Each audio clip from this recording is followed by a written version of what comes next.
स्वागत है दोस्तों। आप सुन रहे हैं कहानी वार्ता अपने दोस्त विक्रम के साथ। और आज हम आप पहुंचे हैं कहानी दौलत खतरे में के आखिरी भाग पर। चलिए, बाकी बातें हमेशा की तरह अंत में। ज्यादा देर इंतजार नहीं करवाते और कहानी में डूब जाते हैं। दौलत खतरे में भाग 10, अंतिम भाग। भीम सिंह और रूपलाल सोने से भरी भारी पेटियां एक एक करके बैंक के पीछे वाले कमरे में पहुंचाने लगे थे। पुलिस स्टेशन और बैंक की जुड़ी दीवारें, जो कि नीचे से 1 फुट के करीब ईंटें निकाल कर तोड़ रखी थी, जिसमें से गुजरकर वो लोग बैंक के भीतर आए थे। देवराज चौहान अब उस दीवार की ईंटें निकालकर गुजरने का रास्ता बड़ा करने लगा। ईंटें सीमेंट के साथ अवश्य चिपकी हुई थी, परंतु नीचे सहारा न होने की वजह से ईंटों को आपस में से जुदा करने में ज्यादा दिक्कत नहीं आ रही थी। दूसरी तरफ पुलिस स्टेशन के कमरे में मौजूद पार्वती और दीपा ने भी देवराज चौहान के इस काम में हाथ बटाना शुरू कर दिया था। काम तेजी से और निशब्द जारी था। इस तरह के अगल बगल के कमरों में मौजूद पुलिस वालों को जरा भी आहट न मिल सके। रूपलाल और भीम सिंह द्वारा स्ट्रांग रूम से सोने से भरी पेटियां उठाकर वहां रखने का काम जारी था। ईंट हटाकर दीवार से रास्ता बनाने की देर थी कि सब पेटियों को पुलिस स्टेशन वाले इस कमरे में पहुंचा दिया जाना था। भीम सिंह और रूपलाल एक चक्कर में एक ही पेटी वहां पहुंचा पा रहे थे। एक दाएं से पकड़ता तो दूसरा बाएं से। तब कहीं जाकर वो सोने से भरी उस भारी पेटी को उठा पा रहे थे। अगला दृश्य। 2.5-3 घंटे की नींद के पश्चात ही बरसाती नुमा कमरे में सोए सब इंस्पेक्टर सूरजभान यादव की आंख खुल गई। आंखें खोले यादव 2 पल सोचता रहा कि उसकी आंख क्यों खुल गई। कारण समझ में नहीं आया तो तकिए के नीचे रखे पैकेट में से सिगरेट सुलगाकर कश लिया। फिर यादव को धीरे धीरे ध्यान आने लगा कि नींद में ही जाने कैसे उसका सोया मस्तिष्क उसे बैंक अलार्म की तरफ ले गया, जो कि इंस्पेक्टर कालिया के कमरे की दीवार से गायब था। इसी कारण उसकी आंख खुल गई थी। यादव ने अंधेरे में ही समय देखा। रात के 3 बज रहे थे। यादव यूं ही बैंक अलार्म के बारे में सोचने लगा। अचानक उसके दिमाग में आया कि बैंक में तो करोड़ों का सोना पड़ा है। ऐसे में बैंक अलार्म का दीवार से गायब हो जाना बहुत गलत बात थी। सोचते सोचते यादव के दिमाग में त्रिपाठी की हरकत आई कि उसने जो ईंटें मिट्टी के ढेर से निकली थी, उन्हें त्रिपाठी रिक्शे में रखवा कर कहीं दूर फेंक आया था। बहुत अजीब हरकत थी त्रिपाठी की। अगर वो इस हरकत के बारे में त्रिपाठी से पूछता तो उसने अपनी हरकत का कोई तसल्ली भरा जवाब नहीं दे पाना था। त्रिपाठी की ये हरकत किसी के दिमाग में शक पैदा करने के लिए काफी थी। यादव ये समझ नहीं पा रहा था कि कमरे बनवाने को लेकर वो शुरू से ही क्यों त्रिपाठी पर शक कर रहा है, जबकि चाह कर भी उसे ऐसा कुछ नजर नहीं आया जो उसके शक को पक्का करता हो। पीछे कमरे बनवाने का काम ठीक से चल रहा था और जो मजदूरों के रहने का कमरा था, वहां भी सब ठीक था। कोई शक भरी चीज थी नहीं। एक तरफ सीमेंट की बोरियां थी, दीवार के साथ ठीक तरह से लगा रखे बिस्तर, बाकी की जगह उनके सोने के लिए। फिर वो क्यों अपने दिमाग में शक लिए। एकाएक सब इंस्पेक्टर सूरजभान यादव उछलकर बेड पर सीधा बैठ गया। उसका दिल उछलकर जैसे गले में आ फंसा।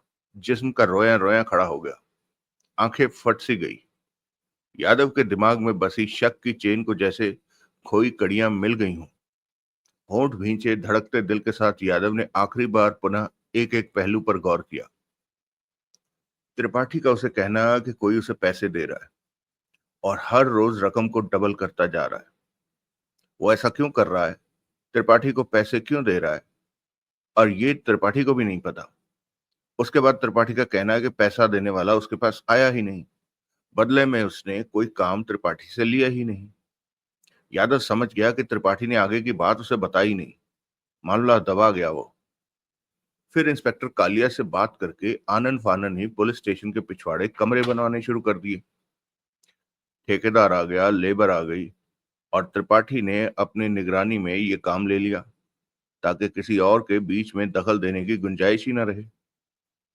उसके बाद खुदाई के दौरान जो मिट्टी बाहर फेंकी जा रही थी, उसमें से उसे 6 ईंटें बरामद हुई, जिन्हें देखकर स्पष्ट लग रहा था कि वो ईंटें किसी ताजा ताजा दीवार को तोड़कर निकाली गई हैं। परंतु देखने ढूंढने पर भी यादव को वो ताजा टूटी दीवार नहीं मिली। फिर ये सोचकर वो ढीला पड़ गया कि बात कुछ भी नहीं है और वो यूं ही इधर उधर झांके जा रहा है। तभी बैंक में करोड़ों का सोना पहुंचने की खबर मिली। सोने ने 2 दिन बैंक में रहना था और सोमवार की सुबह उसे निकाल लिया जाना था। थाना अध्यक्ष इंस्पेक्टर बलराम सिंह कालिया को ऊपर से ऑर्डर आए कि 2 दिन के लिए हथियारबंद पुलिस वालों को बैंक की निगरानी पर लगा दें, ताकि सोना वहां पड़ा होने की खबर लीक होने पर कोई उसे उड़ा लेने की चेष्टा न करे। और ये काम इंस्पेक्टर कालिया ने उसके हवाले कर दिया। सुरक्षा के नाते बैंक के आगे पीछे पुलिस वाले लगा दिए गए थे। फिर इंस्पेक्टर कालिया के कमरे में स्थित बैंक के स्ट्रांग रूम से संबंधित खतरे का अलार्म एकाएक गायब हो गया। दीवार पर लगा अलार्म कहाँ गया? किसने उतारा? गिरा या गिराया गया? कुछ पता नहीं। रूटीन के मुताबिक इंस्पेक्टर कालिया ने इस बात को इतनी गंभीरता से नहीं लिया, क्योंकि ये हरकत पुलिस स्टेशन के भीतर हुई थी। अगर बैंक में कोई खड़का हुआ होता तो इंस्पेक्टर कालिया फौरन सावधान हो जाता। डकैती। सब इंस्पेक्टर यादव उछलकर बेड से नीचे आया और लाइट ऑन करने में वक्त बर्बाद नहीं किया और जल्दी से कांपते हाथों से कपड़े उतारकर वर्दी पहनने लगा। पुलिस स्टेशन के साथ नेशनल बैंक में डकैती हो रही है। डकैत करोड़ों का सोना ले जाने की फिराक में है और हवलदार त्रिपाठी पूरे तौर पर उनका साथ दे रहा है। कमरे बनवाने के लिए जिन्हें वो लाया है वो ठेकेदार मजदूर न होकर डकैत हैं। अलार्म त्रिपाठी ने ही इंस्पेक्टर कालिया के कमरे से गायब किया, ताकि डकैत जब स्ट्रांग रूम का दरवाजा खोलने की चेष्टा करें तो खतरे का अलार्म ना बजे। और वो दीवार की ताजा टूटी ईंट कहां से आ गई, यादव समझ चुका था।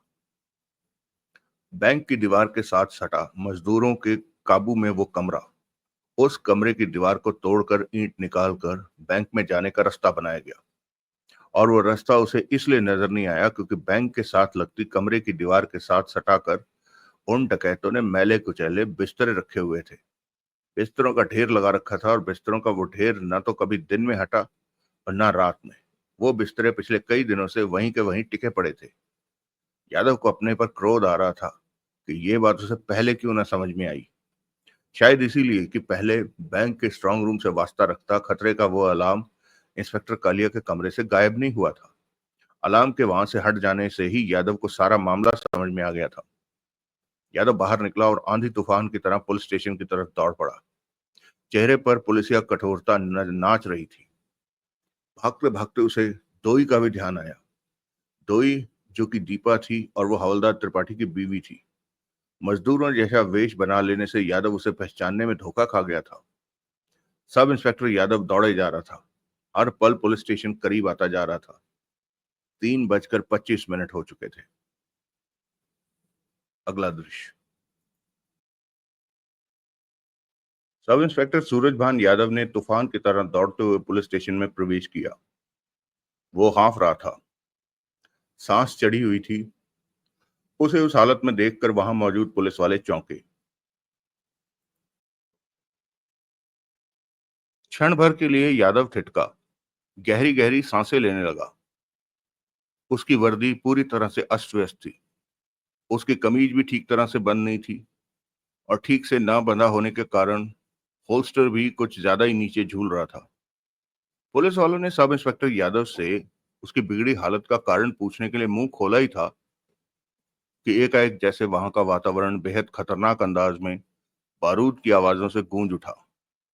आवाजों में हथगोले फटने और गोलियों के धड़ाधड़ चलने का शोर था। पुलिस स्टेशन में भागा दौड़ी मच गई। सब इंस्पेक्टर यादव स्तब्ध सा खड़ा रह गया, जैसे सांस तक लेना भूल गया हो वो। गोलियां चलने की आवाजें बाहर से आ रही थी और यादव के ख्याल से तो डकैती पुलिस स्टेशन के पीछे बने कमरे से रास्ता बनाकर चुपचाप की जा रही थी। बारूद फटने का बेहद खतरनाक, कानों को फाड़ देने वाला शोर हो रहा था। यादव को हालात तो जैसे सब भूल गए और कुछ ने यादव की बिगड़ी हालत को बाहर से उठने वाले शोर से संबंधित समझा। पुलिस वाले बाहर की तरफ दौड़े, कुछ हथियार थामे, कुछ खाली हाथ ही माजरा समझने के लिए। पुलिस वालों के जूतों की आवाज से सारा पुलिस स्टेशन गूंज उठा। बाहर से आने वाली बारूदी आवाजें जैसे कम होने की अपेक्षा बढ़ती जा रही थी। ऐसा महसूस हो रहा था जैसे किसी ने बहुत ही खतरनाक ढंग से धावा बोला हो। पुलिस स्टेशन में अफरा तफरी फैल चुकी थी। हर कोई बाहर को दौड़ता नजर आ रहा था। उलझन में घिरा यादव पलटा और बाहर की तरफ चल पड़ा। उसे लगा जैसा सोना लूटने के लिए बगल के बैंक में डकैतों ने धावा बोला है। उसकी पहले की सोचें जैसे मिट्टी की तरह ढह गई। पुलिस स्टेशन के बाहर आकर यादव ठिठका। अगले ही पल उसने देखा कि विस्फोट, शोले, फायरिंग सड़क पार थोड़ा सा बाईं तरफ स्थित भारत बैंक से उभर रहे हैं। डकैतों ने वहां धावा बोला है। यादव ठगा सा खड़ा वहीं से चमकती चिंगारियों को देखता रहा। उसकी समझ में कई पलों तक तो कुछ भी नहीं आया कि चक्कर क्या है। भारत बैंक की उस छोटी सी शाखा को कोई लूटना चाहता है तो इस तरह धमाका करके शोर शराबा करने की क्या जरूरत है। ये कौन सा तरीका है बैंक लूटने का। तभी यादव ने पुलिस स्टेशन से 20 गज आगे नीले रंग की वैन रुकते देखी और उसमें से बेहद खूबसूरत, बंदे को उड़ा देने वाली युवती निकली और तमाशबीन की भांति वो भी भारत बैंक की तरफ उठते शोर धमाकों और चिंगारियों को देखने लगी। वो नगीना थी। बेचैन से यादव ने बगल के नेशनल बैंक पर निगाह मारी। पुलिस वाले हथियारों को थामे भारत बैंक कर हल्ला बोलने वालों का मुकाबला करने जा रहे थे। पुलिस वाले हथियारों को थामे भारत बैंक पर हल्ला बोलने वालों का मुकाबला करने जा रहे थे। पुलिस स्टेशन में ऐसा शोर उठा हुआ था कि किसी को किसी की बात समझ नहीं आ रही थी और ना ही इधर उधर देखने की फुर्सत थी। जाने क्या सोचकर सब इंस्पेक्टर यादव पलटा और तेजी से पुलिस स्टेशन के भीतर प्रवेश कर गया। जो शक उसके मस्तिष्क में आ गया था, जिसके कारण नींद छोड़कर वो भागा भागा पुलिस स्टेशन पहुंचा था, पहले उस बारे में अपनी तसल्ली कर लेना चाहता था। पुलिस स्टेशन के पिछले अहाते में पहुंचकर क्षण भर के लिए ठिठका। वहां शांति छाई हुई थी। सब रेस्ट रूम के दरवाजे खुले हुए थे। कोई पुलिस वाला नजर नहीं आ रहा था। जाहिर था कि बाहर हो रही फायरिंग और बारूदी आवाजों को सुनकर वो उठकर पुलिस स्टेशन के बाहर भाग खड़े हुए होंगे। यादव ने देखा कि वो दरवाजा भी खुला है जो मजदूरों के कमरे का है। क्षण भर के लिए यादव को लगा कि वो बेकार के चक्कर में पड़ा हुआ है, सब मामला ठीक है। फिर भी वो तेजी से आगे बढ़ा और मजदूरों वाले कमरे के खुले दरवाजे के बीच पहुंचकर ठिठक गया। भीतर का नजारा देखकर यादव सन्न रह गया। सामने ही पेटियों का ढेर लगा हुआ था। भीम सिंह और रूपलाल एक पेटी को उठाने जा रहे थे। दोनों मजदूरनियां भी वहीं खड़ी थी। वो ठेकेदार भी और हवलदार त्रिपाठी भी वहां मौजूद था, जो कि यादव को एकाएक सामने देखकर सकपका उठा। चेहरा फक पड़ गया था और यादव को बैंक के साथ लगती कमरे की दीवार टूटी हुई नजर आई कि एक आदमी आराम से गुजरकर बैंक में और बैंक से पुलिस स्टेशन में आ जा सकता था। इससे पहले कि यादव कुछ और समझता, कुछ और कर पाता, पार्वती ने यादव की बांह पकड़कर जोरों से भीतर की तरफ झटका दिया। यादव लड़खड़ाता हुआ भीतर आया और देवराज चौहान से जा टकराया। उसी पल देवराज चौहान ने दांत भींचकर यादव की कनपटी पर खास अंदाज में घूंसा मारा। हल्की सी कराह के साथ यादव बेहोश होकर देवराज चौहान की बाहों में झूल गया। देवराज चौहान ने यादव को दोनों बाहों में संभाला और उठाकर कमरे में एक तरफ लिटा दिया। अब तो एक पल भी बेकार करने के लिए नहीं था। रूपलाल और भीम सिंह ने एक पेटी उठाई। पार्वती और दीपा ने जैसे तैसे दूसरी पेटी। अब भला हिम्मत ही कहाँ थी। अब भला हिम्मत की कमी कहाँ थी किसी में। और तीसरी पेटी देवराज चौहान ने अकेले ही उठा ली। तीनों पेटियां लिए वे बाहर निकले। सबसे बड़ा खतरा उन पेटियों को लेकर पुलिस स्टेशन के बीच में से गुजरने का था। कोई भी पुलिस वाला आसानी से उनकी हरकत को पकड़ सकता था। परंतु बाहर हो रहे कानों को फाड़ देने वाले धमाके और फायरिंग में पुलिस वालों के पास पुलिस स्टेशन के भीतर झांकने का वक्त ही कहाँ था। वैसे भी इस समय पुलिस स्टेशन के भीतर बहुत कम पुलिस वाले रह गए थे। दो तीन तो फोन पर इस हादसे की सूचना हेडक्वार्टर में देने को व्यस्त थे। बाकी के दो तीन भी हड़बड़ाए हुए से थे। एक, दो, तीन, चार, चार चक्रों में ही वो 12 पेटियां पुलिस स्टेशन के सामने 20 गज आगे खड़ी वैन के भीतर पहुंच चुकी थी और हवलदार त्रिपाठी सहित सब बाहर थे। पेटियों को पेटियों के वैन में पहुंचा पेटियों को वैन में पहुंचाकर बंद होने की देर थी कि स्टीयरिंग सीट पर बैठी नगीना ने तूफानी गति से वैन दौड़ा दी। मेरे पीछे आओ, देवराज चौहान ने कहा और तेजी से उस तरफ दौड़ा जिस ओर वैन गई थी। आधे मिनट में ही वो सब एक कार के पास थे। देवराज चौहान जल्दी से स्टीयरिंग सीट पर बैठा। बगल में रूपलाल और भीम सिंह, पिछली सीट पर दीपा, पार्वती और त्रिपाठी। देवराज चौहान ने तूफान से भी तेज गति से कार दौड़ा दी। पीछे अभी भी धमाकों और फायरिंग की आवाज आ रही थी। अगला दृश्य। देवराज चौहान ने नगीना को सोने के साथ जिस ठिकाने पर पहुंचने को कहा था, वहां तक पहुंचने के लिए नगीना ने जो रास्ता अपनाया था, वो उसका अपना चुना हुआ था। नगीना को रवाना हुए 2 मिनट ही बीते होंगे कि तभी पीछे से आंधी की रफ्तार से आती कार नजर आई। बैक मिरर में उसकी लाइट तीव्रता से चमक रही थी। तब नगीना यही समझी कि पीछे आने वाली कार में देवराज चौहान होगा। इस कारण उसने साइड दे दी। कार आगे निकली। नगीना ने देखा कि कार में देवराज चौहान नहीं, कोई और है। फिर देखते ही देखते कार एकाएक मुड़ी और सड़क के बीच तिरछी होकर खड़ी हो गई। संभलने का वक्त नहीं था, जरा भी नहीं था। नगीना ने फुर्ती से वैन के ब्रेक लगाए, परंतु रुकने से कुछ पहले ही वैन भड़ाक से कार से जा टकराई। आगे वाली कार लुढ़कने को हुई कि बच गई। वैन कार से चिपक कर रुक चुकी थी। नगीना सुरक्षित थी और खुद को पूरी तरह संभाल चुकी थी, और साथ ही साथ इतना भी समझ चुकी थी कि कार में जो कोई भी है, उसके इरादे ठीक नहीं है। बैंक डकैती का 12 करोड़ का सोना उसकी वैन में मौजूद था। एकाएक नगीना के हाथ में रिवॉल्वर चमक उठी। चेहरे पर खतरनाक भाव नाच उठे। कार को घूरते हुए नगीना बंद हो चुके वैन के इंजन को स्टार्ट करने लगी। रिवॉल्वर गोदी में रख ली। तभी पीछे से एक कार और आ गई और वैन के पिछले हिस्से से आज जा चिपकी। नगीना के दांत भिज गए। अब वो वैन बैंक कर अब वो वैन बैक करके वहां से निकाल नहीं सकती थी। उसने तुरंत गोदी में रखी रिवॉल्वर उठाई और वैन का दरवाजा खोला नीचे उतरने के लिए। परंतु उससे पहले ही हल्दीराम पीछे वाली कार से निकला और रिवॉल्वर लिए वैन के दरवाजे तक जा पहुंचा। दोनों की आंखें टकराई। खबरदार, हवलदार, सॉरी, खबरदार। हल्दीराम की रिवॉल्वर की नाल का रुख रवीना हल्दीराम की हल्दीराम की रिवॉल्वर की नाल का रुख नगीना की तरफ था। हल्दीराम के जर्रे जर्रे से टपक खूंखारता टपक रही थी। उसने दरिंदगी भरे अंदाज में दूसरे हाथ की उंगली अपनी मूंछ से लगाई। मैं तो समझा था किसी खतरनाक इंसान से पाला पड़ेगा, लेकिन तुम तो विश्व सुंदरी से भी ज्यादा खूबसूरत लग रही हो। हल्दीराम की आवाज में भयानकता से भरे भाव थे। कोई भी चालाकी दिखाने की कोशिश मत करना विश्व सुंदरी। मैं जानता हूँ, वैन में डकैती का करोड़ों का सोना है। उसे बचाने की कोशिश करना बेकार है। अलबत्ता मैं तुम्हें अपनी जान बचाने का मौका देता हूँ। तुम्हारे पास हथियार अवश्य होगा। ना होने का सवाल ही पैदा नहीं होता। उसे अपने से दूर फेंक दो और हाथ ऊपर करके बाहर आ जाओ। सोने से भरी वैन को मैंने ले जाना है। नगीना को हल्दीराम बेहद खतरनाक इंसान लगा। तुम्हारे पास सोचने का समय होगा, हल्दीराम ने बेहद खूंखार स्वर में कहा, लेकिन मेरे पास सोचने का जरा भी समय नहीं है। नगीना के पास उसकी बात मानने के अलावा और कोई रास्ता नहीं था।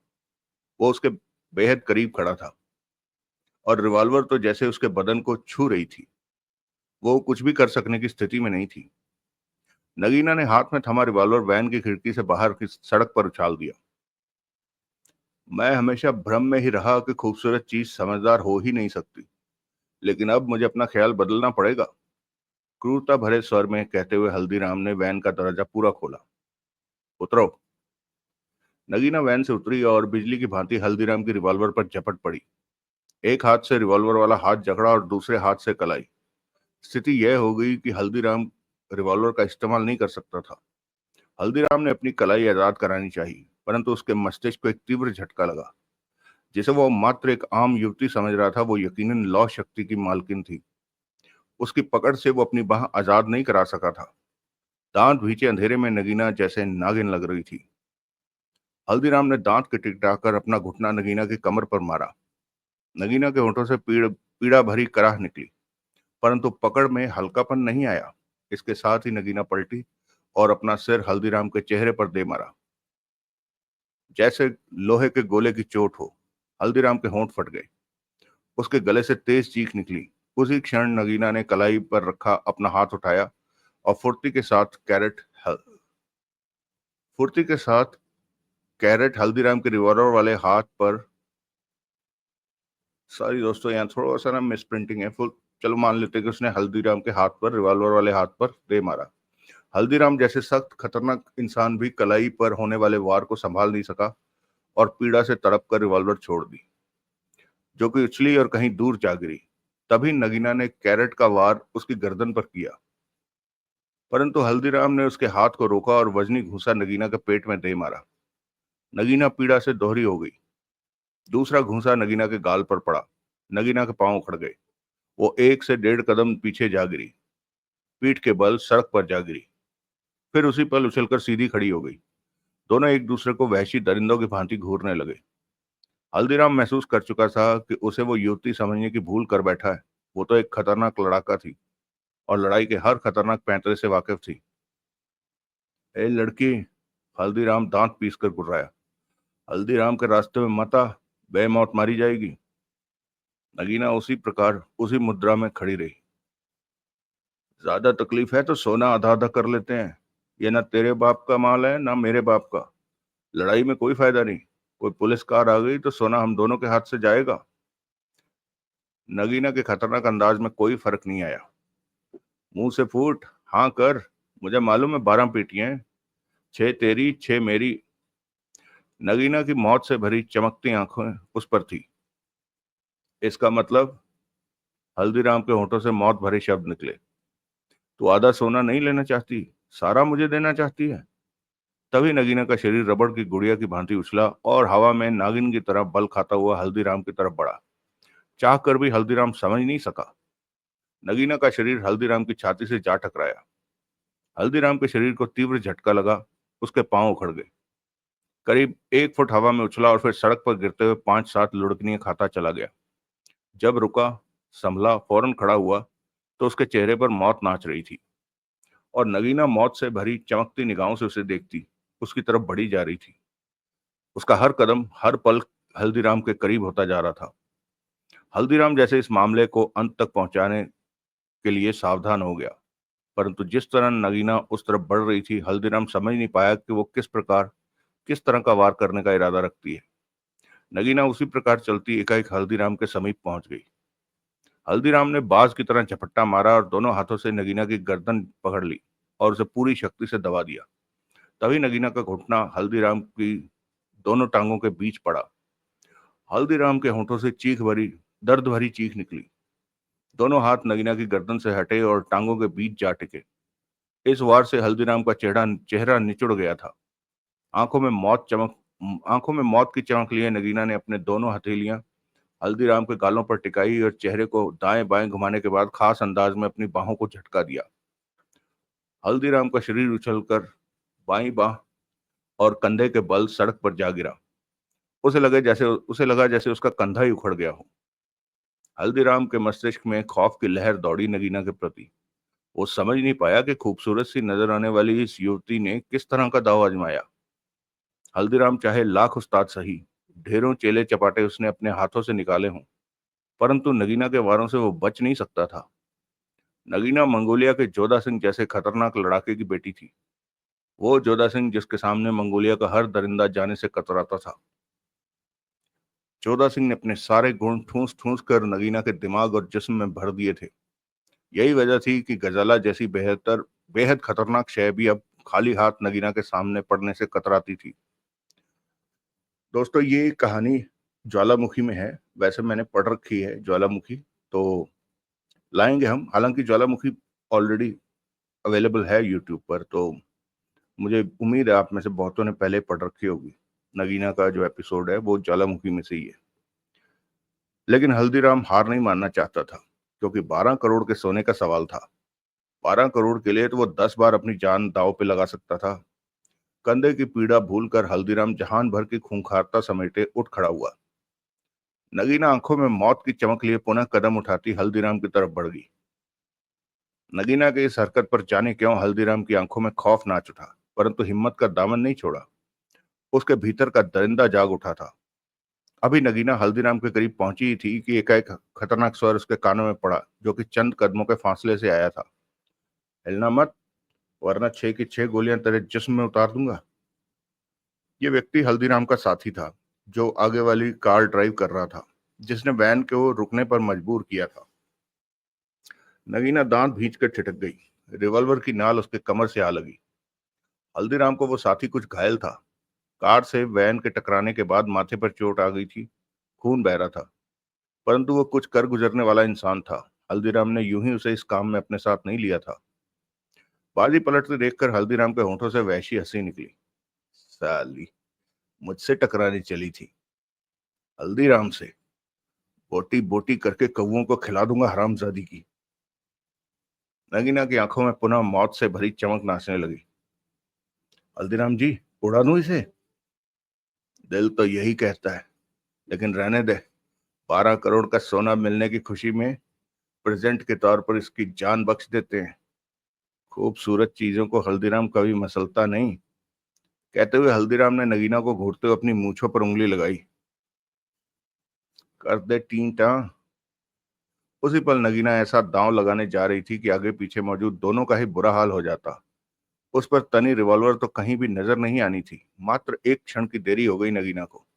रिवॉल्वर के दस्ते का तीव्र प्रहार प्रहार उसके सिर पर पड़ा। नगीना ने दोनों हाथों से अपना सिर थाम लिया। दो चार और मार, मोहब्बत से मत मार। उसके बाद एक साथ रिवॉल्वर के दस्ते के 3-4 वार नगीना के सर और कनपट्टी पर पड़े। नगीना के होंठों से पीड़ा भरे कराह निकली। उसके घुटने मुड़ते चले गए। फिर वो बेहोश होकर नीचे सड़क पर लुढ़क गई। बहुत खतरनाक है हरामजादी। हल्दीराम की हल्दी निकाल कर रख दी। हल्दीराम बड़बड़ाया। फिर अपने आदमी से रिवॉल्वर लेता हुआ बोला, वैन के पीछे से कार हटा। सोने से भरी वैन को लेकर जल्दी से यहां से खिसकना है। हल्दीराम का आदमी सिर हिलाकर जल्दी से वैन के पीछे चिपकी कार की तरफ बढ़ गया और हल्दीराम वैन की स्टीयरिंग सीट पर जा बैठा। आंखों में खुशी से भरी 12 करोड़ के बराबर की कीमती चमक लहरा रही थी। दूसरी बार की कोशिश पर वैन स्टार्ट हो गई। हल्दीराम का साथी कार को वैन के पीछे से हटाकर वैन में बैठने लगा। तू कहाँ बैठ रहा है? हल्दीराम ने कहर भरी मुस्कान के साथ मूंछों पर उंगली लगाई। वैन में? मेरे से पूछा है? क्या मतलब? अब मुझे तेरी जरूरत नहीं। सोने को फेविकोल समझकर मुझसे चिपकने की कोशिश मत कर। कहने के साथ ही हल्दीराम ने हाथ में दबे रिवॉल्वर का ट्रिगर दबाया। गोली ने उसके चेहरे के चिथड़े चिथड़े उड़ा दिए। वो नीचे जा गिरा। वैन में कई जगह खून के छींटे गिरे। हल्दीराम ने दांत भींचे, हाथ बढ़ाकर वैन का खुला दरवाजा बंद किया। रिवॉल्वर को करीब ही सीट पर रखा। फिर स्टार्ट हुई पड़ी वैन को बैक किया और तेज रफ्तार से वैन को उड़ाता ले गया हल्दीराम। अगला दृश्य। जहां पहुंचना था वहां नगीना नहीं पहुंची थी करोड़ों के सोने के साथ। रूपलाल, दीपा और हवलदार सुंदर सिंह त्रिपाठी भारी बेचैनी, परेशानी और बुरी बुरी आशंकाओं के दौर में से गुजर रहे थे। वो देवराज चौहान की जान खाए जा रहे थे। जबकि देवराज चौहान गंभीर था। उसकी निगाह बार बार जगमोहन से टकरा रही थी। देवराज चौहान और जगमोहन चिंता में डूबे थे। सुबह के 7 बज रहे थे। नगीना को तो 3 पौने 3 घंटे तक पहुंच जाना चाहिए था। उसके पास 12 करोड़ का सोना था। ना पहुंचने का मतलब था कि यकीनन वो किसी मुसीबत में फंस चुकी है।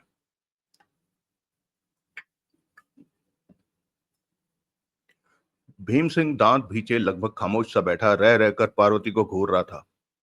जाने क्यों भीम सिंह को यकीन था कि अगर कोई गड़बड़ हुई है तो यकीन कमीनी पार्वती के हरामजादे बाप हल्दीराम ने ही वो गड़बड़ की है। निगाहें मिलते ही पार्वती शांत भाव से मुंह फेर लेती। ये सब पार्वती की आदत से मेल नहीं खा रहा था। ऐसे में तो पार्वती ने सिर खा लेना था कि सोना आया क्यों नहीं, जबकि वो शांत सी बैठी थी। सबसे ज्यादा रूपलाल भटका भड़का हुआ था। मुझे तो कुछ और समझ में ही नहीं आ रहा देवराज चौहान। नहीं, सॉरी, मुझे तो कुछ और ही समझ में आ रहा है देवराज चौहान। देवराज चौहान की सख्त निगाह रूपलाल पर जा टिकी। सोना लाने वाला तुम्हारा ही आदमी था। तुम्हारे इशारे पर वो सोना लेकर कहीं और पहुंच गया और तुम हमें यहां ले आए और ये दर्शाने लगे कि सोना ना आने के कारण तुम भी परेशान हो। कुछ देर यही ड्रामा करो, फिर चुपचाप खुद भी यहां से खिसक जाओ। तुम्हारे मन में बेईमानी आ चुकी है। तुम हमें हमारा हिस्सा नहीं देना चाहते। सारा माल खुद ही हड़प जाना चाहते हो। रूपलाल, देवराज चांद ने दांत पीसकर कहा, मुझे सोने की चिंता नहीं है, बल्कि उसकी चिंता है जो सोना लेकर आने वाला था। फालतू की बकवास मत करो, मुझे कुछ सोचने दो। हम तो अपने करोड़ों के बारे में सोच रहे हैं। क्यों त्रिपाठी जी? दीपा तीखे स्वर में बोली। जवाब में त्रिपाठी होंठ हिलाकर रह गया। वो पुलिस वाला था और अच्छी तरह से जानता था कि अगर देवराज चांद हिस्सा नहीं देना चाहता तो उसने इतना लंबा ड्रामा नहीं करना था। तुम किसकी बात कर रहे हो? किसने सोना लेकर? तभी बाहर आहट गूंजी और खुले दरवाजे से नगीना ने भीतर प्रवेश किया। उसकी हालत देखते ही देवराज चौहान और जगमोहन की आंखें सिकुड़ गई। जबड़ों में दरिंदगी भरे अंदाज में कसाव आ गया। नगीना के सिर और माथे पर बैंडेज हुई पड़ी थी। उसका चेहरा सख्त और आंखों में अंगारे दहक रहे थे। उसकी हालत से ही सब कुछ स्पष्ट हो रहा था, पूछने की जरूरत ही नहीं थी। सारा सोना, नगीना किसी नागिन की तरह फुफकार पड़ी। हल्दीराम नाम का कोई आदमी मुझसे छीन कर ले गया। सबकी निगाह नगीना पर थी और उसके शब्द सुनते ही हक्के बक्के रह गए सब। हल्दीराम? देवराज चांद ने दांत भींचकर शब्दों को चबाया। हाँ, नगीना मौत के सागर में डूबी बेहद खतरनाक नजर आ रही थी। देवराज चौहान का चेहरा मौत भरे भावों में थर्राने लगा। वो जो भी है बचेगा नहीं। वो सोना नहीं, अपने साथ मौत ले गया है। देवराज चांद गुर्राया। जगमोहन का चेहरा धधक कर स्याह सा हो चुका था। भीम सिंह ने कहर भरी निगाहों से पार्वती को देखा। पार्वती आंखों में विजयी चमक लिए ढीठता से उसे देखी जा रही थी। लेकिन रूपलाल ने कुछ कहना चाहा। खामोश! देवराज चांद वैशी स्वर में गुर्राया। कोई भी फालतू की बकवास न करे। जिसका जो हिस्सा है उसे मिलेगा। कुछ दिन बाद ही सही, लेकिन मिलेगा। हल्दीराम जो भी है वो मेरे हाथों से दूर नहीं है। और जब तक हिस्सा नहीं मिलता तुम लोग मेरे साथ रहोगे। हिस्सा देकर ही तुम लोगों को अपने से जुदा करूंगा। अगला दृश्य। 5 मिनट बाद पार्वती ने अकेले में भीम सिंह से बात की। ज्यादा आंखें मत दिखा। कुछ देर में मैं यहाँ से खिसक जाऊंगी। मेरा बाप सोने के साथ कहाँ है तेरे को बता देती हूँ। 2-4 घंटे में तू भी वहां आ जाना। भीम सिंह ने बेहद शराफत से सिर हिलाया। पारू ने पार्वती ने उसे वही पता बताया जो वो लेटर बॉक्स में पड़े कागज में पहले से पढ़ चुका था। उसके बाद मौका लगते ही पार्वती चुपचाप वहां से खिसक गई। अगला दृश्य। पार्वती के जाते ही भीम सिंह देवराज चौहान को अकेले में ले जाकर बोला, मैं जानता हूं सोना कहाँ है और हल्दीराम कौन है। देवराज चौहान की खतरनाक सुलगती निगाह भीम सिंह पर जा टिकी। हल्दीराम मेरा ससुर है। कमीनी पार्वती का हरामजादा बाप। कहाँ है वो? कहाँ मिलेगा? देवराज चौहान की आंखों में सुर्खी दौड़ उठी। इस समय तो वो किसी को भी नहीं मिल सकता। वो इसी शहर में है। सारे शहर को खंगाल लो, परंतु ना तो वो मिलेगा और ना ही सोना। वो है ही ऐसी जगह पर। भीम सिंह ने गंभीर स्वर में कहा। देवराज चौहान के होंठों से हल्की सी गुर्राहट निकली। पहली बार उसे महसूस हुआ कि वो वहां पर पार्वती नहीं है, जबकि कुछ देर पहले पार्वती वहीं थी। पार्वती भी अपने बाप के पास जा चुकी है। पार्वती ने ही अपने बाप को सब कुछ बताया और हरामी वो हल्दीराम इस मामले के बीच में आ गया और सोने पर हाथ डाल दिया। मुझे हल्दीराम का पता बताओ। मैं कुछ देर रुको। पार्वती मुझे आने को कहकर गई है। पहले मैं एक चक्कर वहां लगा लेना चाहता हूँ। कहीं ऐसा ना हो कि तुम हल्दीराम को तो पकड़ लो और तब तक वो सोने को कहीं छुपा दे। ऐसे में वो हरामजादा किसी भी सूरत में सोने के बारे में मुंह नहीं खोलेगा। मैं हल्दीराम की नस नस से वाकिफ हूँ। देवराज चांद कई पलों तक भीम सिंह को घूरता रहा। तुम क्यों नहीं उनके साथ मिल गए? मैं? भीम सिंह के चेहरे पर कड़वी मुस्कान उभरी। उन बाप बेटी ने मेरी जिंदगी खराब कर रखी है। मेरा जीना हराम कर रखा है। हल्दीराम जैसे खतरनाक इंसान का दबदबा शुरू से ही मुझ पर हावी है। मैं चाहकर भी पार्वती से छुटकारा नहीं पा सकता। और अब इस सारे मामले ने मुझे खूबसूरत मौका दिया है। पार्वती से छुटकारा और 1 करोड़ मेरे हिस्से का। पार्वती और हल्दीराम मेरे साथ रहे तो 12 करोड़ का सोना भी मुझे फांसी का फंदा लगेगा। वो नौकरों की तरह मुझसे अपने जूते साफ करवाएंगे। भीम सिंह को देखते सोच भरे अंदाज में देवराज चौहान ने सिगरेट सुलगाकर कश लिया। अब पहले से उसकी हालत सुधरी लग रही थी। शायद यह सोचकर कि शिकार पास ही है, करीब ही कहीं है। तुम्हारे साथ जगमोहन जाएगा। तुम्हें कोई ऐतराज तो नहीं? ऐतराज तो नहीं, लेकिन तुम जहां जाओगे हल्दीराम के पास जगमोहन बाहर ही रहेगा और किसी की नजर में नहीं आएगा। ठीक है, मुझे कोई ऐतराज नहीं। भीम सिंह ने जरा भी ऐतराज नहीं उठाया। देवराज चांद ने जगमोहन को अकेले में समझाया और उसे भीम सिंह के साथ कर दिया। जगमोहन भीम सिंह के साथ बाहर निकल गया। अगला दृश्य। 8 बज गए। जगमोहन और भीम सिंह दोपहर को 12:30 बजे लौटे। नहीं, सॉरी, 8 बजे के गए जगमोहन और भीम सिंह दोपहर को 12:30 बजे लौटे। भीम सिंह ने देवराज चौहान को बताया कि हल्दीराम अपनी बेटी पार्वती के साथ यहाँ से मद्रास खिसकने की तैयारी में है। शाम को 5:30 बजे मद्रास के लिए प्लेन उड़ान भरेगा। टिकट बुक है। और अपने सोर्स और पैसे के दम पर उसी प्लेन में सामान के तौर पर सारा सोना सूटकेसों में भरकर बुक करा दिया गया है। यानी कि सोना हाथ में आने से पहले ही हल्दीराम ने सारी तैयारी कर रखी थी। सारे इंतजाम पक्के कर रखे थे। क्योंकि सूटकेसों में पैक होकर सोना बुक हो चुका था, ऐसे में हल्दीराम पर हाथ डालने में कोई फायदा नहीं था। कम से कम सोना तो हाथ में नहीं आना था।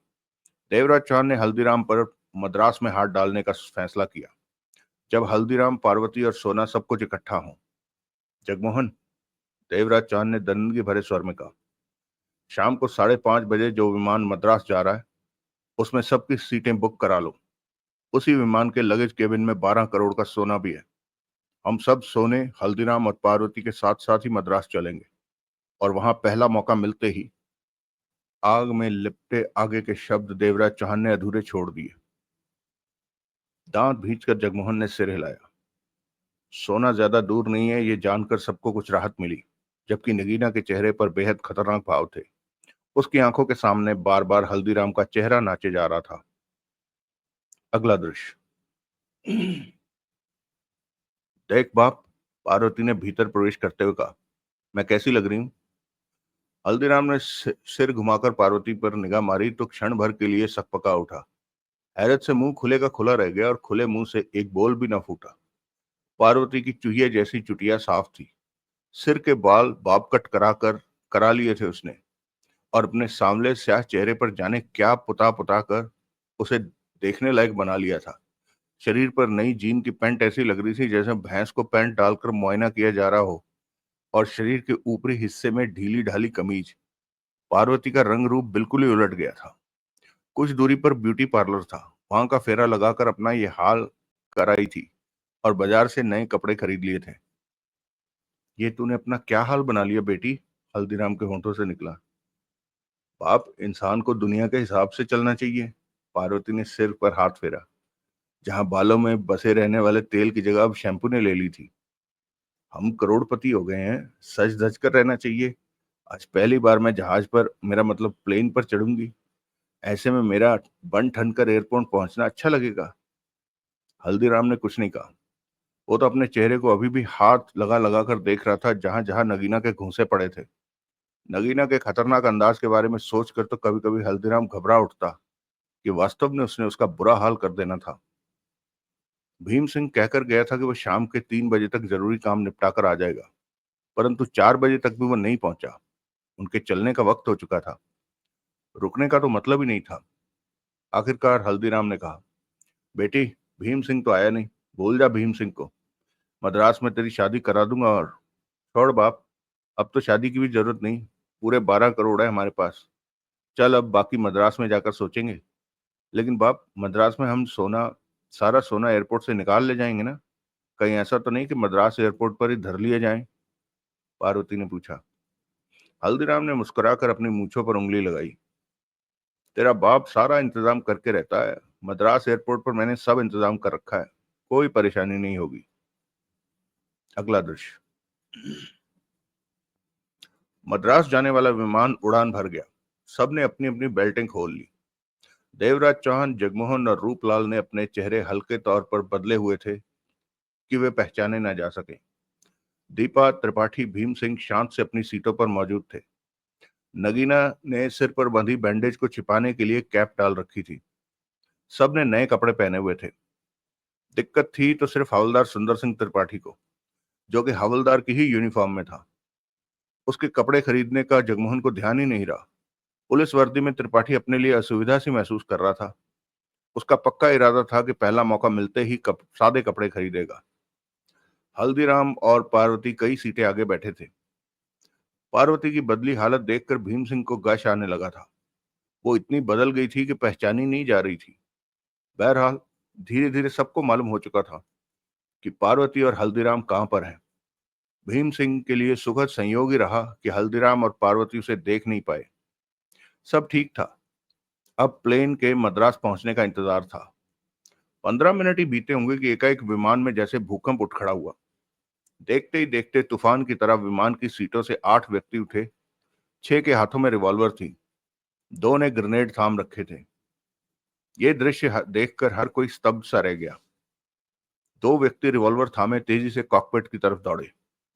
2 ने ग्रेनेड थामे और 3 व्यक्तियों ने रिवॉल्वर थामे विमान में बैठे यात्रियों को जैसे अपने घेरे में ले लिया। बिजली की सी तेजी के साथ उन लोगों ने हर मुनासिब जगह पर अपनी पोजीशन ले ली थी। बाकी जो एक था, उसने कीमती सूट पहन रखा था। लंबा चौड़ा आकर्षक व्यक्तित्व का मालिक था वो। रिवॉल्वर थामे वो ऐसी जगह खड़ा हो गया कि सब उसे देख सकें, उसकी आवाज सुन सकें। विमान में बैठे यात्रियों को जैसे विमान में बैठे यात्रियों की जैसे सांसें थम गई थी। रिवॉल्वर हाथ में घुमाते उस व्यक्ति ने सर्द निगाह पूरे विमान में दौड़ाई, फिर रिवॉल्वर वाला हाथ उठाकर खतरनाक लहजे में चिल्ला कर कह उठा, इस विमान का अपहरण हो चुका है। ये विमान अब हमारे कब्जे में है। कोई भी चालाकी करने या हिम्मत दिखाने की चेष्टा न करे। हमारी आप लोगों से कोई दुश्मनी नहीं है। हम आपको तब तक कोई नुकसान नहीं पहुंचाएंगे जब तक कि आप लोग हमारा बुरा नहीं सोचेंगे। विमान में मौत से भरा सन्नाटा छा गया। कुछ चीखें, खौफ से भरी सिसकारियां अवश्य गूंजी। हमने हिंदुस्तान की सरकार से कोई सौदा करना है, इसलिए मजबूरी में हमें विमान को अपहरण करने जैसा इसलिए मजबूरी में विमान के अपहरण करने जैसा काम करना पड़ रहा है हमें। मैं आप लोगों को प्यार से समझा रहा हूँ। शुरू शुरू में मैं ऐसे ही बोलता हूँ, लेकिन जब कोई मेरी आज्ञा के खिलाफ चलता है तो दूसरी सिर्फ एक ही भाषा आती है मुझे, गोली की भाषा, मौत की भाषा। इसलिए मेरी बात मानकर आप लोग शांति से बैठे रहें। आप लोग अगर हमारी बात मानकर हमें सहयोग देंगे तो आप सबकी जिंदगी महफूज रहेगी। खौफ ने सबके मुंह बंद कर दिए थे। भय से अधिकतर यात्री कांप रहे थे। मेरी बात का, मेरे इस शब्दों का शायद आप लोगों पर कम असर हो, लेकिन मेरा नाम सुनकर आप लोगों की गड़बड़ करने की जो थोड़ी बहुत इच्छा हो भी रही होगी, वो भी शांत हो जाएगी। उसकी आवाज में दरिंदगी से भरा वहशीपुट आ गया था। मेरा नाम नसीर अहमद बिल्लौरी है। नसीर अहमद बिल्लौरी। आया समझ में? पूरे हिंदुस्तान में मुझसे ज्यादा खतरनाक और खूंखार आतंकवादी कोई दूसरा नहीं है। मैं जो काम हाथ में लेता हूं, उसे हर हाल में पूरा करके रहता हूं। आतंकवाद की राह पर चलते हुए मैं जो करना चाहता हूं वो मेरे जीते जी पूरा होगा। मुझे आतंक के पहाड़ के नाम से जाना जाता है। ये आप सब लोगों को मालूम होगा। आए दिन अखबारों में आतंक के पहाड़ के कारनामों का जिक्र आता रहता है। सबने दम साध रखा था। विमान यात्री सांस भी रुक रुक कर ले रहे थे, ये जानकर कि सामने खड़ा इंसान खूंखार आतंकवादी के रूप में आतंक के पहाड़ के नाम से जाना जाता है। उनके होश गुम होने लगे थे। आतंक के पहाड़ ने हाथ में थाम रखी रिवॉल्वर उंगली में घुमाई और बोला, अगर किसी ने गड़बड़ करने की चेष्टा की और मामला हमारी हद से बाहर हो गया तो हम पलक झपकते ही विमान को आसमान में ही उड़ा देंगे। हमें अपनी जान की कम और अपने उद्देश्य की चिंता ज्यादा है। इसलिए जो भी हमारे खिलाफ चलेगा, अंजाम बुरा होगा, बेशक वो अंजाम कैसा भी हो। आतंक के पहाड़ को सामने पाकर किसमें इतनी हिम्मत थी कि कुछ करने की सोचता। करीब आधे मिनट तक प्लेन में मरघट जैसा सन्नाटा छाया रहा। हमने विमान को जहां ले जाना है, आतंक का पहाड़ कलाई पर बंधी घड़ी पर निगाह डालकर बोला, वहां पहुंचने और विमान को लैंड करने में अभी 25 मिनट बाकी हैं। मैं नहीं चाहता कि इतनी देर आप लोग बोर होते रहें या खामखा घबराहट दिल में समाये बैठे रहें। ये 20-25 मिनट हम आपस में बात करके बिता लेते हैं। ऐसा करके हम लोगों में परिचय भी हो जाएगा। कहते हुए आतंक के पहाड़ के चेहरे पर बेहद खतरनाक मुस्कान उभरी। कोई कुछ भी न बोला। किसी में हिम्मत ही कहाँ थी आतंक के पहाड़ के सामने मुंह खोलने की। आतंक के पहाड़ ने उंगली में फंसी रिवॉल्वर पुनः घुमाई।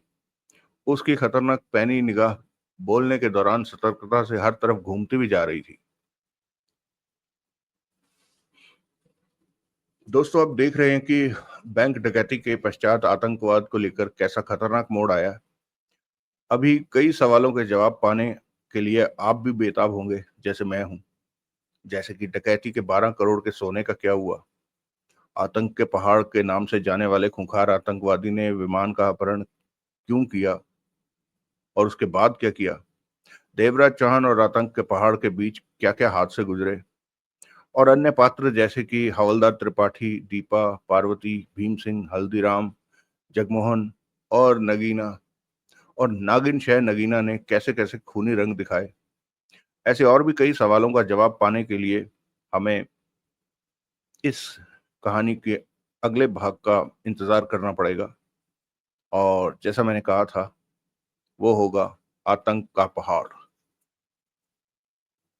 आतंक के पहाड़ का एक डायलॉग रह गया है, तो मैं वो आपको सुना देता हूँ।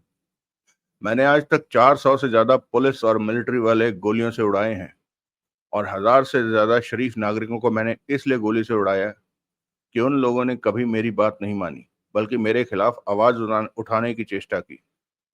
2 बार विमान अपहरण कर चुका हूं, और जिस मकसद की खातिर मैंने विमान अपहरण किए, मेरा वो मकसद पूरा हुआ। यह मेरा तीसरा विमान अपहरण है, और मुझे पूरा यकीन है कि इस बार भी मेरा मकसद पूरा होगा। अवश्य होगा, क्योंकि इस विमान में सत्तारूढ़ पार्टी के बहुत बड़े मंत्री जी भी मौजूद हैं। इसी कारण मैंने अपहरण के लिए इस विमान का इस्तेमाल किया है। कुल मिलाकर आने वाला वक्त मेरे हक में बेहतर रहेगा। मैं कामयाब रहूंगा। ऐसा लग रहा था जैसे विमान में मौत छा गई हो। हिंदुस्तान के सारे प्रदेशों ने मुझ पर जो इनाम रखा है, वो आज तक 90 लाख के करीब बनता है।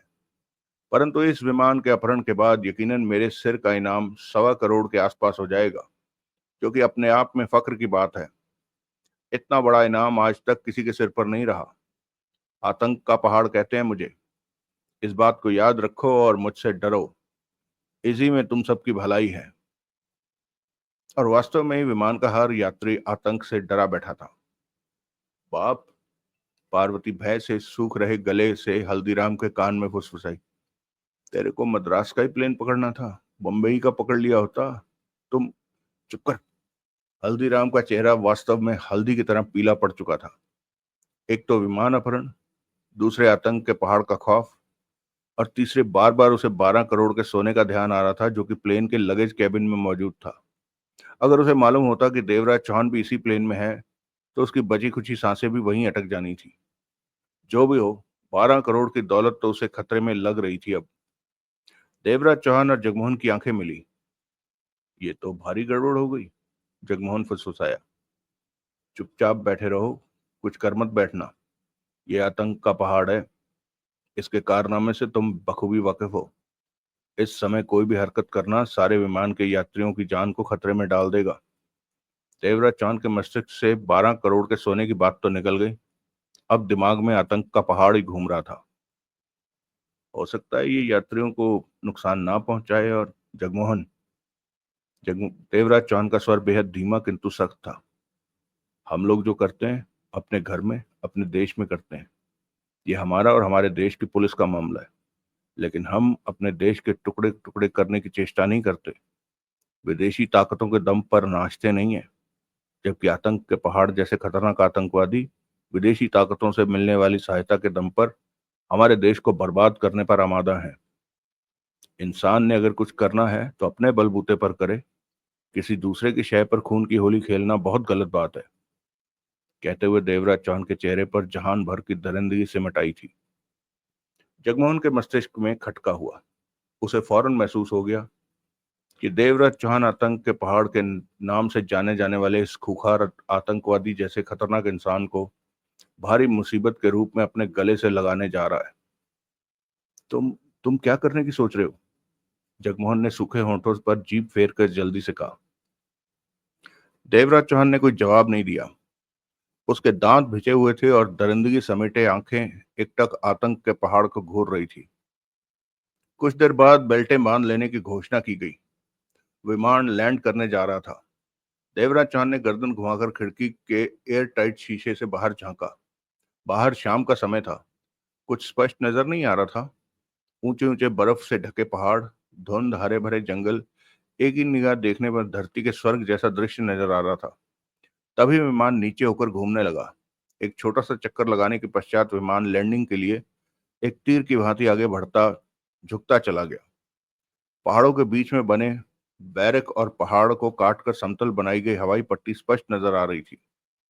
चंद पलों के पश्चात विमान के पहिए उस हवाई पट्टी से टकराते ही यात्रियों को तीव्र झटका लगा। कईयों की चीखें गूंज गई। तीव्रता से हिलने के पश्चात विमान स्थिर हो गया। हवाई पट्टी ज्यादा लंबी नहीं थी। विमान उड़ाने वाला दक्ष पायलट चंद जबरदस्त झटकों के पश्चात विमान को सफलतापूर्वक उस छोटी पट्टी पर उतार ले गया, और ठीक इसी पल विमान में आतंक के पहाड़ का वहशी ठहाका उठा था। देवराज चौहान की आग उगलती, दरिंदगी से भरी निगाहें आतंक के पहाड़ पर ही टिकी थी। चलिए दोस्तों, ये कहानी खत्म होती है यहाँ, और अब हम शुरू करते हैं हमारी मोस्ट वेटेड आतंक का पहाड़, जो कि इस कहानी का अगला भाग होने जा रही है। आपको ये कहानी कैसी लगी बताइएगा। ये कहानी, ये जो बैंक से पुलिस स्टेशन और पुलिस स्टेशन से नीली वैन वाला जो एपिसोड था ना, मतलब देखो लड़ाई का सीन भी थोड़ा इन्होंने लंबा करके दिखाया, लेकिन बक्से भारी पेटियां हैं। सोचो आप, यानी एक पेटी को दो आदमी उठा रहे हैं। आप माना कि देवराज चौहान ने एक पेटी को खुद भी उठा लिया, तो वो 6 चक्कर तो उसने लगाए होंगे, नहीं चलो 3 लगाए हों, बाकी के चारों ने दो दो पेटियां उठा ली। 2 बारी वो गए और एक वैन के पास, उस वक्त जब पुलिस वाले भागा दौड़ी कर रहे थे। मेरे ख्याल में इस कहानी का सबसे कमजोर सीन यही था, जहां पर वो जो लीप ऑफ फेथ होता है वो लिया गया, जिसे क्या कहते हैं, उसे क्रिएटिव लिबरेशन, है ना, नहीं क्रिएटिव लिबर्टी ली गई राइटर द्वारा, कि जो ना हो सकता हो वो भी, जैसे हम फिल्मों में देखते हैं ना, एक हीरो 12वीं मंजिल से छलांग मारता है और ऐसे गोल घूमकर और ढक से नीचे उतर आता है, जबकि आदमी 10 फुट से नीचे गिरे तो टांग टांग तुड़वा बैठता है आम आदमी। तो वो क्रिएटिव लिबर्टी होती है। तो ये जो सीन था, मुझे लगता है इसमें जरा जरूरत से ज्यादा क्रिएटिव लिबर्टी ले ली गई, पर खैर हमें मजा आ रहा है, और सबसे इंपॉर्टेंट यही बात है। तो ठीक है, फिर मिलते हैं। और जैसा मैंने पिछले एपिसोड में भी कहा था दोस्तों, हमारे पास अब जो है नंबर बदल चुका है। अब सब्सक्राइब जो है, सब्सक्राइबर्स जो हैं वो 51% हो गए, और नॉट सब्सक्राइब जो है वो 49 हो गए। तो कुछ इज्जत बची भाई की, कि जो लोग सुनते हैं वो सब्सक्राइबर भी हैं। हालांकि अभी भी 49 कह लो कि आधे लोग अभी भी हैं, आधे से चलो 2 कम, जो कि नहीं सुन रहे हैं और जिन्होंने सब्सक्राइब नहीं किया है। तो बारी बारी कहना मुझे थोड़ा सा बुरा लगता है, लेकिन क्या कहूँ।